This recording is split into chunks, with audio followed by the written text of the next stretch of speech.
Questions को practice करने से पहले एक quick revision on structure of sentences. Structure के लिहाज से सेंटेंसेस 4 टाइप्स की होती हैं।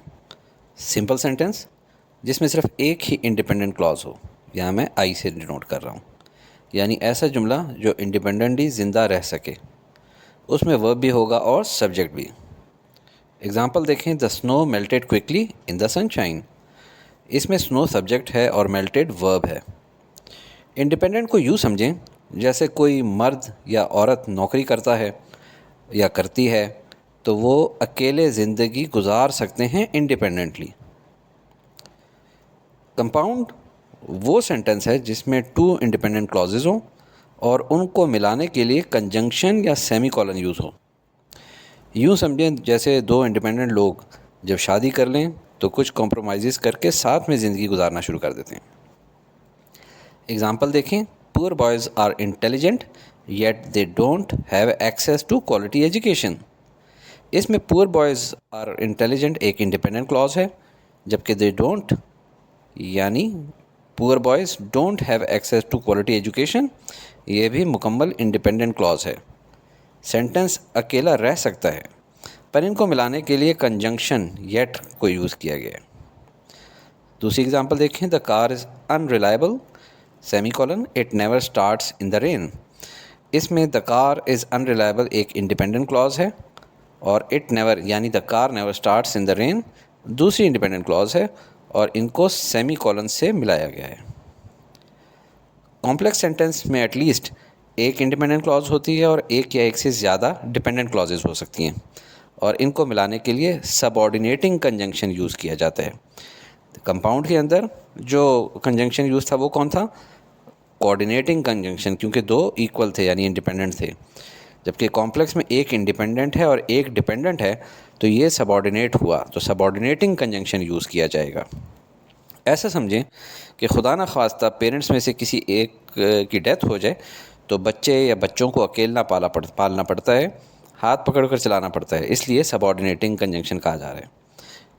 Example, no one answered when he called the house. No one answered independent clause हुई और ही कॉल्ड द हाउस एक इनकम्प्लीट जुमला है, अपना मीनिंग नहीं समझा पा रहा अगर अकेला लिखा हो, और व्हेन सबऑर्डिनेटिंग कंजंक्शन है। दूसरी एग्जांपल देखें, it was no secret that he was lazy.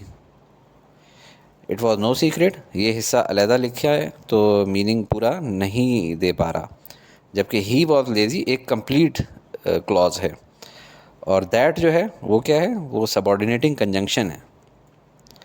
Finally compound complex sentence दोनों का मिक्सचर है। इसमें 2 इंडिपेंडेंट क्लॉजेस होती हैं और एक डिपेंडेंट क्लॉज, यानी दोनों पेरेंट्स मिल के कॉम्प्लेक्स बच्चों को संभाल रही हैं। एग्जाम्पल देखें, व्हेन द ड्रॉट कम्स यानी जब कैसाली आती है, द रिजर्वायर्स ड्राई अप पानी के ज़ख़ीरे खुश्क हो जाते हैं, and residents know that water restrictions will be in effect, और वहाँ के रहायशी हैं उनको पता है कि पानी के ऊपर अभी बंदिश लगना शुरू हो जाएगी। इसमें व्हेन द ड्रॉट कम्स और the reservoirs dry up independent clauses हैं, मुकम्मल मीनिंग कन्वे कर रही हैं, जबकि and residents know that water restrictions will be in effect अलहदा लिखा जाए तो अपना मीनिंग कन्वे नहीं करता, ये डिपेंडेंट है। दूसरा सेंटेंस देखते हैं, Ali wanted to drive to work but he couldn't until his car was repaired. इसमें Ali wanted to drive to work और बट ही कुडंट दोनों इंडिपेंडेंट क्लॉजेज हैं, अपना मीनिंग कन्वे कर रहे हैं अगर अलहदा भी लिखें। Until his car was repaired dependent clause है, ये अलहदा लिखें तो मीनिंग कन्वे नहीं होता और इसमें जो लफ्ज़ अंटिल है वो सबऑर्डिनेटिंग कंजंक्शन है।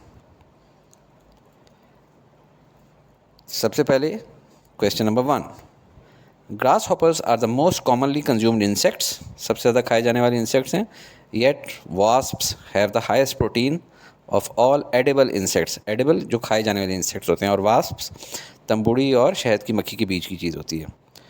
तो इसमें देखें, सबसे पहले सीधा करके आप लिखना है सेंटेंस को। ग्रास हॉपर्स देखें, इसमें सब्जेक्ट है और आर जो है वो वर्ब है। तो पहला part, grasshoppers are the most commonly consumed insects, ये एक इंडिपेंडेंट क्लॉज है।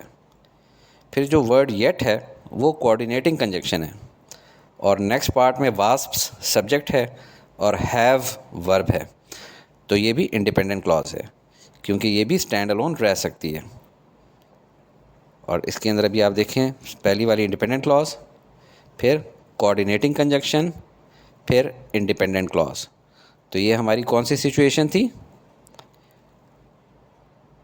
कंपाउंड सेंटेंस की। ठीक है, दो इंडिपेंडेंट क्लॉजेस के बीच में जो कंजंक्शन आता है वो कौन सा होता है? Coordinating conjunction. Question number 2, no one answered when he called the house. इसको सबसे पहले सीधा करके लिख लें। देखिए, नो वन सब्जेक्ट है, आंसर्ड वर्ब है, तो ये इंडिपेंडेंट क्लॉज है, जबकि when he called the house ये डिपेंडेंट क्लॉज है, क्योंकि ये इंडिपेंडेंटली स्टैंड अलोन नहीं रह सकती है एज अ थॉट। और इसके बीच में जो व्हेन लिखा हुआ है वो सबऑर्डिनेटिंग कंजंक्शन है। याद रहे, सबऑर्डिनेटिंग कंजंक्शन इंडिपेंडेंट और डिपेंडेंट को मिलाता है, जबकि कोऑर्डिनेटिंग कंजंक्शन इंडिपेंडेंट और इंडिपेंडेंट को मिलाता है। इसको इस तरह करके लिख लें। देखें, नो वन आंसर्ड ये इंडिपेंडेंट है, ही कॉल्ड द हाउस ये डिपेंडेंट है, और इनके बीच में नॉर्मली डिपेंडेंट के बिल्कुल पहले जो है सबऑर्डिनेटिंग कंजंक्शन लिखा जाता है। और मिसाल आपको याद हो रही होगी कि एक इंडिपेंडेंट ने एक डिपेंडेंट को संभाला होता है, तो ये कौन सी कंडीशन होती है? ये कॉम्प्लेक्स सेंटेंस होता है। Question number 3, Tom cried because the ball hit him and I apologised immediately. सबसे पहले सीधा करके लिख लें। देखें, टॉम क्राइड सिर्फ 2 वर्ड्स की एक मुकम्मल इंडिपेंडेंट क्लॉज है, एक सब्जेक्ट और एक वर्ब। फिर because the ball hit him dependent clause है, जिसमें बिकॉज सबऑर्डिनेटिंग कंजंक्शन है। फिर एंड आई अपोलोजाइज्ड इमीडिएटली ये इंडिपेंडेंट क्लॉज है, और इसमें एंड कोऑर्डिनेटिंग कंजंक्शन है। इसको यूं करके लिखें। देखें, ये है इंडिपेंडेंट और ये है डिपेंडेंट। डिपेंडेंट से पहले जो वर्ड आता होता है वो कौन सा कंजंक्शन होता है? Subordinating conjunction. और इस इंडिपेंडेंट और इस इंडिपेंडेंट को मिलाने के लिए ये वाला जो लफ्ज़ है ये होता है कोऑर्डिनेटिंग कंजंक्शन। इसको इस तरह लिखें तो आपको याद रहेगा। और अब ये कौन सी वाली मिसाल है जो हमारी ये सबसे ज़्यादा कंपाउंड कॉम्प्लेक्स वाली, दोनों मियाँ बीवी बच्चों को पाल रहे हैं, कंपाउंड कॉम्प्लेक्स सेंटेंस। अब ये वाला क्वेश्चन देखें, ओपरा Winfrey and Connon O'Brien host talk shows. ये दोनों बहुत ही फेमस एंकर पर्सन हैं, आपको इनको जानना चाहिए, बहुत अच्छे प्रोग्राम करते होते हैं। देखिए, इसमें 2 सब्जेक्ट्स हैं, ओपरा विनफ्री और कोनान ओब्राइन। पहले सीधा करके लिख लें। इन 2 सब्जेक्ट्स के अलावा वर्ब क्या है? होस्ट। तो एक ही इंडिपेंडेंट क्लॉज है, एक ही सेंटेंस है बेसिकली ये। और एक ही वाला का क्या कंडीशन होती थी? सिंपल सेंटेंस होता था। There was heavy traffic in the neighbourhood, so I use the GPS to find a quicker route and was able to get there on time. सबसे पहले सीधा करके लिख लें। इसमें पहला sentence there was heavy traffic एक इंडिपेंडेंट क्लॉज है, और फिर इसके बाद I used the GPS to find a quicker route भी एक इंडिपेंडेंट क्लॉज है, और इन दोनों को कोऑर्डिनेटिंग कंजंक्शन सो से मिलाया हुआ है। और फिर एक इंडिपेंडेंट क्लॉज है was able to get there on time, जिसको सबऑर्डिनेटिंग कंजंक्शन एंड से मिलाया गया है। इसको इस तरह करके कलर्ड में देखें और यूं करके लिखें। देखें, इंडिपेंडेंट और इंडिपेंडेंट को मिलाया गया कोऑर्डिनेटिंग कंजंक्शन से, जबकि इंडिपेंडेंट और डिपेंडेंट को मिलाया गया है सबऑर्डिनेटिंग कंजंक्शन से। तो ये कौन सा वाले केस है? Compound complex sentence. Number 6, Tom cried because the ball hit him. बहुत आसान सा लग रहा है, सीधा करके लिख लें। टॉम सब्जेक्ट है, क्राइड वर्ब है, तो सिर्फ 2 लफ्ज़ों का ये क्या है? एक इंडिपेंडेंट क्लॉज है, Tom cried. Because the ball hit him ये डिपेंडेंट क्लॉज है, क्योंकि ये इंडिपेंडेंटली स्टैंड अलोन नहीं कर सकती एज अ थॉट, और इन दोनों के बीच में सबऑर्डिनेटिंग कंजंक्शन है बिकॉज। वजह बता रही है ना। Tom cried because the ball hit him. इसको इस तरह करके लिखें। ये इंडिपेंडेंट क्लॉज, ये डिपेंडेंट क्लॉज, और डिपेंडेंट क्लॉज से पहले सबऑर्डिनेटिंग कंजंक्शन। तो ये वाली कंडीशन, एक पेरेंट एक बच्चे को संभाला हुआ है, इंडिपेंडेंट ने डिपेंडेंट को संभाला हुआ है, और ये कौन सा होता था? कॉम्प्लेक्स सेंटेंस, कॉम्प्लेक्सिटी होती थी इसमें। Since she was a vegetarian, यानी वो सिर्फ वेजिटेबल्स खाती होती थी। She refused to eat the turkey. Turkey एक परिंदा होता है। But she was more than happy to eat the potatoes. इस जुमले के बिल्कुल स्टार्ट में ही डिपेंडेंट क्लॉज है। Since she was a vegetarian, क्योंकि सिंस सबऑर्डिनेटिंग कंजंक्शन है, वजह बता रहा है। और उसके बाद दो आप देखें कि डिपेंडेंट क्लॉजेस हैं जिनको कंजंक्शन बट के साथ जोड़ा जा रहा है। देखा, अभी मैं इस तरह पढ़ रहा था तो आपको शायद सही समझ ना आ रहा हो, सीधा करके लिखा करें। तो इसमें दो इंडिपेंडेंट क्लॉजेस हैं जॉइंड बाय अ कंजंक्शन, और एक डिपेंडेंट क्लॉज है। कलर्ड करके लिखूं, देखें स्टार्ट किए इसने डिपेंडेंट क्लॉज से, और डिपेंडेंट क्लॉज से पहले जो लफ्ज़ होता है वो कौन सा कंजंक्शन होता है? Subordinating conjunction. फिर इसके बाद एक इंडिपेंडेंट क्लॉज और दूसरी इंडिपेंडेंट क्लॉज को मिलाने के लिए बीच में कोऑर्डिनेटिंग कंजंक्शन होता है। ठीक है, डिपेंडेंट से पहले सबऑर्डिनेटिंग कंजंक्शन और इंडिपेंडेंट के बीच में कोऑर्डिनेटिंग कंजंक्शन, क्योंकि ये दोनों कोऑर्डिनेट करके ज़िंदगी चलाते होते हैं। तो ये है compound complex sentence. She is innocent so she has appealed to the court. सीधा करके लिख लें। पहले पार्ट में शी सब्जेक्ट है और इज़ वर्ब है, तो पहला पार्ट एक इंडिपेंडेंट क्लॉज हुई, और नेक्स्ट में शी सब्जेक्ट है और अपील्ड वर्ब है, तो ये दूसरा पार्ट भी इंडिपेंडेंट क्लॉज हुआ। और इन दो इंडिपेंडेंट क्लॉजेस को जो मिला रहा है वो है कोऑर्डिनेटिंग कंजंक्शन सो। कलर्ड में लिखें तो इंडिपेंडेंट और इंडिपेंडेंट के बीच में कोऑर्डिनेटिंग कंजंक्शन है। तो ये हमारी कौन सी वाली सिनेरियो है? कंपाउंड सेंटेंस का। I did not know that this food was meant only for staff. सीधा करके लिखें। देखें, आई सब्जेक्ट है, डिड नॉट वर्ब है, तो ये इंडिपेंडेंट क्लॉज है। That this food was only meant for staff, ये डिपेंडेंट क्लॉज है, क्योंकि इंडिपेंडेंटली स्टैंड अलोन नहीं कर सकती एज अ थॉट। और इन दोनों के बीच में एक कंजंक्शन लगा हुआ है, सबऑर्डिनेटिंग कंजंक्शन, दैट। ठीक है, अब इस तरह करके लिखती है कलर में, तो अब ज़्यादा अच्छा लग रहा होगा। इंडिपेंडेंट और डिपेंडेंट के बीच में सबऑर्डिनेटिंग कंजंक्शन, ये हमारी कौन सी कंडीशन होती थी? जब एक इंडिपेंडेंट पेरेंट एक डिपेंडेंट बच्चे को संभाल रहा है। Complex sentence. Both the students and teachers cheered and clapped for the winning team. ये बड़ा डिफरेंट किस्म का सेंटेंस है, पहले सीधा करके लिख लें। देखें, इसमें दो सब्जेक्ट हैं, स्टूडेंट्स और टीचर्स, जबकि दो वर्ब्स भी हैं, चीयर्ड और क्लैप्ड।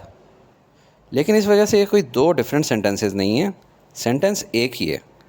तो ये सिंगल इंडिपेंडेंट क्लॉज ही है और स्पेशल फॉर्म है सिंपल सेंटेंस की।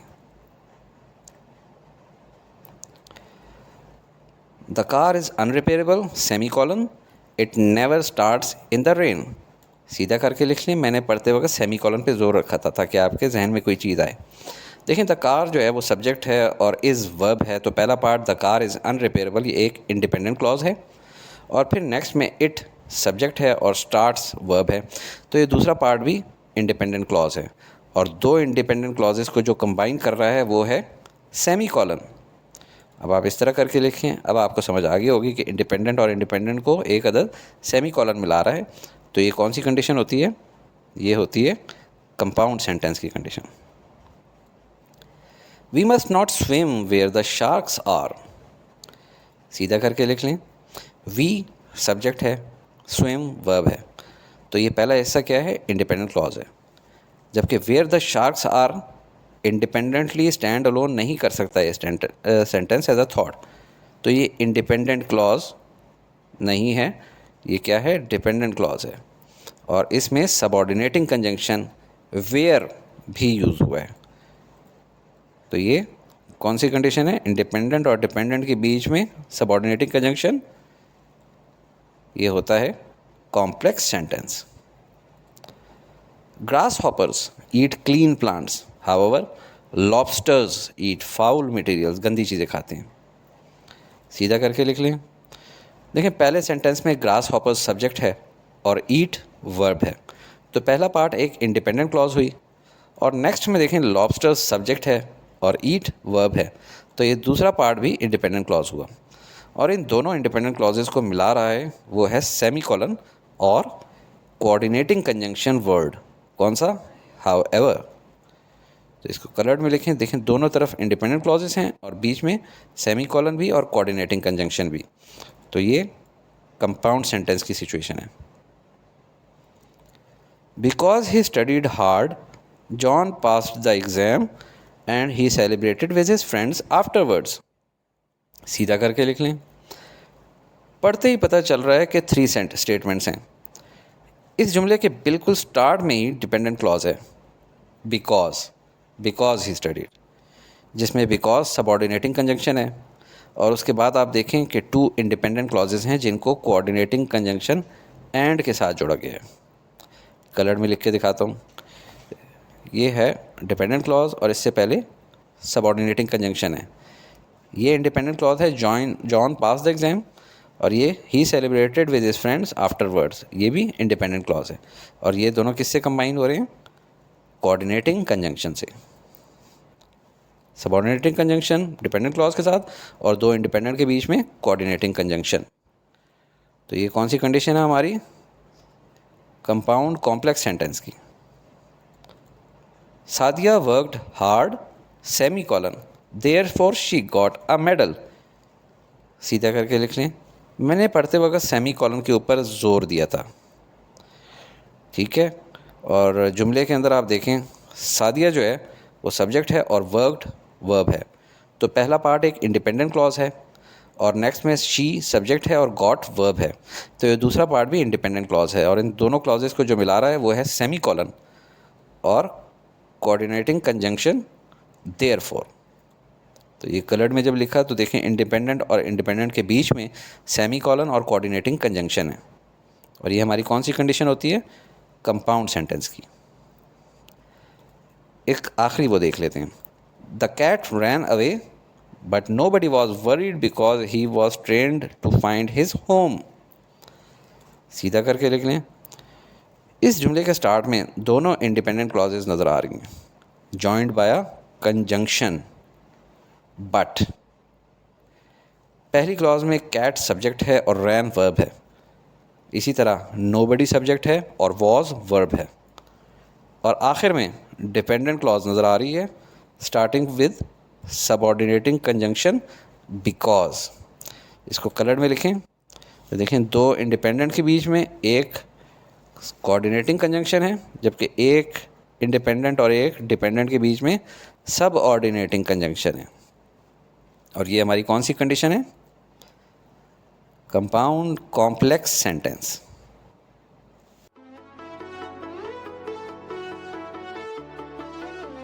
Study with me, a learning experience.